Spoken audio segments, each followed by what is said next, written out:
खुदा है या नहीं है ये तो हम कंफर्म नहीं जान सकते ना। ये आपके नजदीक ये बात है कि खुदा को हम है कि नहीं हम नहीं जान सकते, इज दैट करेक्ट? हाँ, हम प्रूफ नहीं कर सकते ना। हर चीज किसी चीज से आता है, ये ट्रांसफॉर्मेशन होता है। हर चीज ठीक किसी है। ना किसी चीज से आता ही नहीं। आपकी एक्सपीरियंस के मुताबिक हर चीज का कोई ना कोई कॉज है। अब अगर हम उस कॉज का कॉज माने, फिर उस कॉज का कॉज माने, फिर उस कॉज का कॉज माने और इन्फिनिटली चलते रहें, तो क्या लास्ट जो इफेक्ट है वो एग्जिस्ट करेगा? नहीं, हम तो उतना उतना पीछे का इन फ्यूचर का हम तो उतना नहीं पीछे देख क्यों नहीं सकते जा ना। सकते दैट आप? इज आपका एक्सपीरियंस। साहब आप ऊपर हैं। हाँ, नमस्ते सर। आदाब। हाँ, आदाब सर। ठीक है। मैं देखा था जायद साहब का डिबेट। सर पूछ रहे थे कि क्वेश्चन एक ही खुदा है। ओके। अभी खुदा है या नहीं है ये तो हम कंफर्म नहीं जान सकते ना। ये हम सिर्फ एज्यूम कर सकते हैं। और एक से ज्यादा है तो कुरान बोल रहा है कि वो आपस में झगड़ा कर ले। लेकिन वो खुदा जो भी गॉड्स रहते हैं उनको वो क्वालिटी नहीं रहती है ना झगड़ा करने का। अभी दो लोग अगर झगड़ा नहीं उनका क्या करते तो रहता है? उनका क्या रहता है? अभी अगर दो अल्लाह हैं समझ लो, फॉर एग्जाम्पल, उनका वो हाँ, झगड़ा करने का राइट नहीं रहता ना। अभी राइट नहीं देख, रहता। ओके। राइट, उनका एक वो क्वालिटी नहीं रहता झगड़ा करने का। अभी देख लो, दो आदमी है, हाँ, दोनों क्वालिटी बचपन से। क्वालिटी कह रहे हैं। या उनका जो ओके।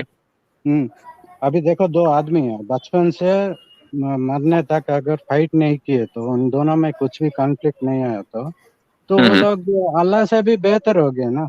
तो अगर एक एक चीज हम ये नहीं कह सकते, एक अल्लाह है तो दूसरा क्यों नहीं सकता? What is the phenomena that will stop existing of multiple gods? We don't know anything, and what we don't know we can't say absolutely that yes it is the absolute truth. We can't say anything. So आपके why सवाल में दो जवाब, आपके दो सवाल हैं। पहला सवाल यह है कि हम खुदा मौजूद है यानी एग्जिस्ट करता है या नहीं हम जान ही नहीं सकते।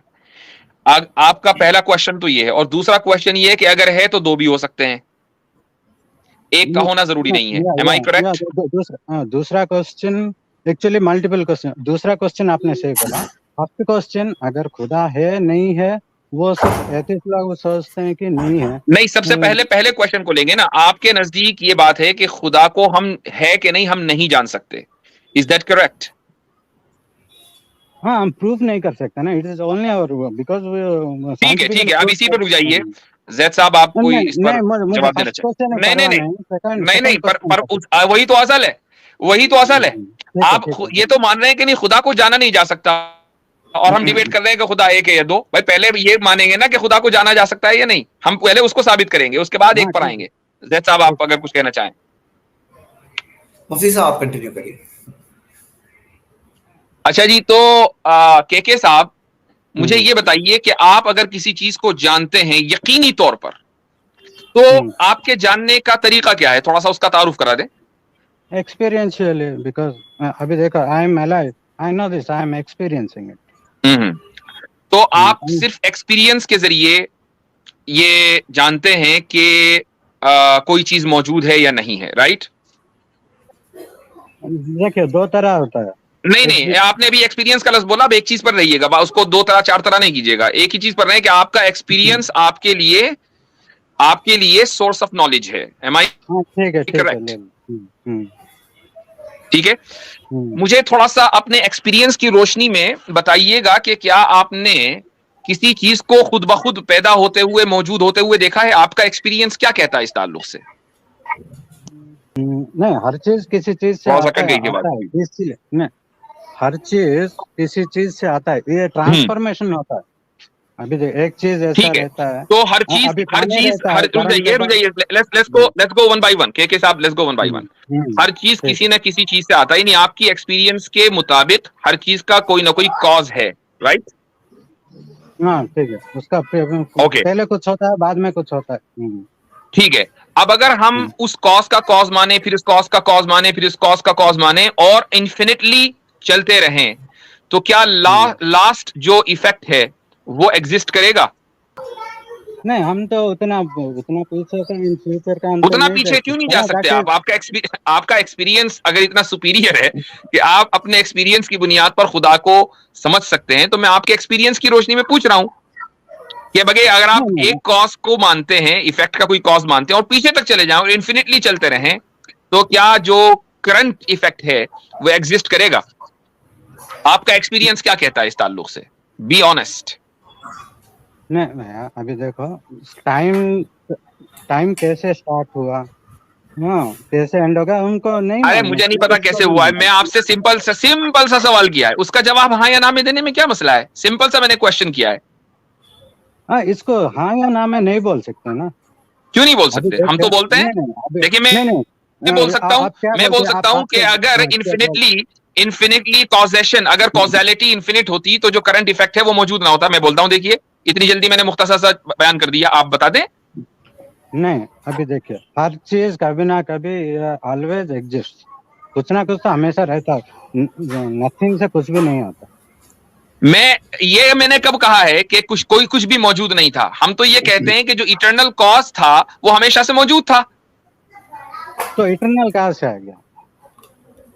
इटर्नल कॉज हमेशा से मौजूद था। अगर आप उस इटर्नल कॉज को इटर्नल नहीं मानेंगे तो उसका भी कोई ना कोई कॉज होगा, फिर उसका भी कोई ना कोई कॉज होगा, फिर उसका भी कोई ना कोई कॉज होगा, और चलते रहेंगे तो करंट इफेक्ट कभी वजूद ही नहीं आएगा। हाँ तो इतना आसान नहीं सा, नहीं नहीं नहीं देखिए, इतना आसान सा मसला है जी। नहीं नहीं देखिए, मेरा इंटरप्रिटेशन मैं अभी आपको अभी भी मैं नहीं। आपको जैद पटेल साहब की एक मिसाल देता हूं। हम्म, डिबेट देखी थी जैद पटेल साहब की जो समीर के साथ हुई थी, देखी थी? हाँ 100% तो नहीं, कुछ देखा था कुछ।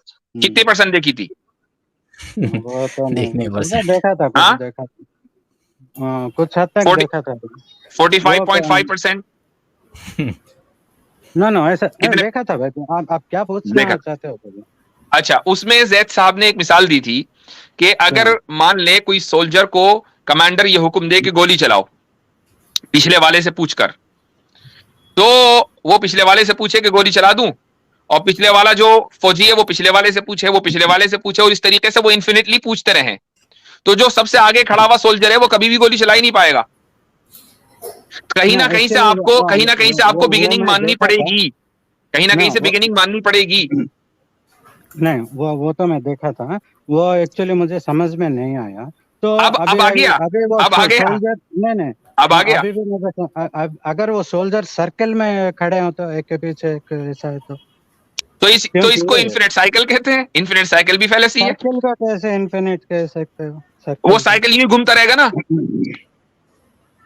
भाई। गोली नहीं चलेगी ना भाई, गोली कभी अगर चलेगी नहीं, सब किसी चुकेगी। को पूछते नहीं ही नहीं भैया, रहेंगे। अभी देखो, अभी अर्थ जो स्पेरिकल है अब हमको मालूम है, लेकिन पहले क्या सोच रहे थे ये देखो तो आपको लैंड का के नहीं मिस्टर नहीं के अभी इंफिनिटी का मिस्टर के हाँ? होल्ड ऑन, आपको इन्फिनिट साइकिल पता है किसे कहते हैं? मुझे तो पता है, something which has no end I guess.